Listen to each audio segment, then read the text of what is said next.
Chapter 46. Thus saith the Lord God, The gate of the inner court that looketh toward the east shall be shut the 6 working days, but on the Sabbath it shall be opened, and in the day of the new moon it shall be opened.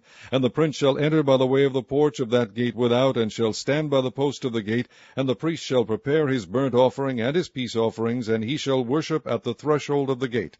Then he shall go forth, but the gate shall not be shut until the evening. Likewise the people of the land shall worship at the door of this gate before the Lord in the Sabbaths and in the new moons.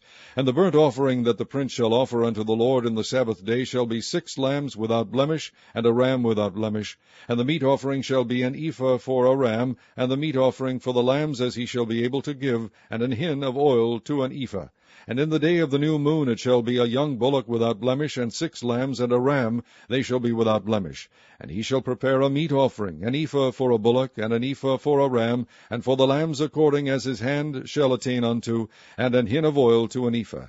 And when the prince shall enter, he shall go in by the way of the porch of that gate, and he shall go forth by the way thereof. But when the people of the land shall come before the Lord in the solemn feasts, he that entereth in by the way of the north gate to worship shall go out by the way of the south gate, and he that entereth by the way of the south gate shall go forth by the way of the north gate. He shall not return by the way of the gate whereby he came in, but shall go forth over against it. And the prince in the midst of them, when they go in, shall go in, and when they go forth, shall go forth. And in the feast and in the solemnities the meat offering shall be an ephah to a bullock, and an ephah to a ram, and to the lambs as he is able to give, and an hin of oil to an ephah.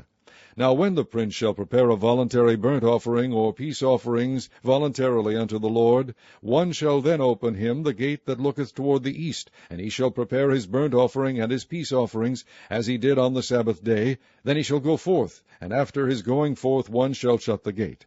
Thou shalt daily prepare a burnt offering unto the Lord of a lamb of the first year without blemish. Thou shalt prepare it every morning.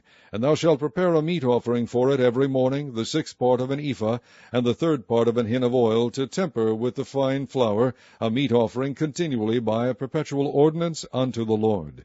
Thus shall they prepare the lamb, and the meat offering, and the oil, every morning for a continual burnt offering. Thus saith the Lord God, If the prince give a gift unto any of his sons, the inheritance thereof shall be his sons. It shall be their possession by inheritance. But if he give a gift of his inheritance to one of his servants, then it shall be his to the year of liberty. After it shall return to the prince. But his inheritance shall be his sons for them. Moreover, the prince shall not take of the people's inheritance by oppression, to thrust them out of their possession. But he shall give his sons inheritance out of his own possession, that my people be not scattered every man from his possession. After he brought me through the entry, which was at the side of the gate, into the holy chambers of the priests, which looked toward the north, and behold, there was a place on the 2 sides westward. Then said he unto me, This is the place where the priests shall boil the trespass offering and the sin offering, where they shall bake the meat offering, that they bear them not out into the utter court to sanctify the people. Then he brought me forth into the utter court, and caused me to pass by the 4 corners of the court. And behold, in every corner of the court there was a court. In the 4 corners of the court there were courts joined, of 40 cubits long and 30 broad. These 4 corners were of one measure. And there was a row of building round about in them, round about them 4, and it was made with boiling places under the rows around about. Then said he unto me, These are the places of them that boil, where the ministers of the house shall boil the sacrifice of the people.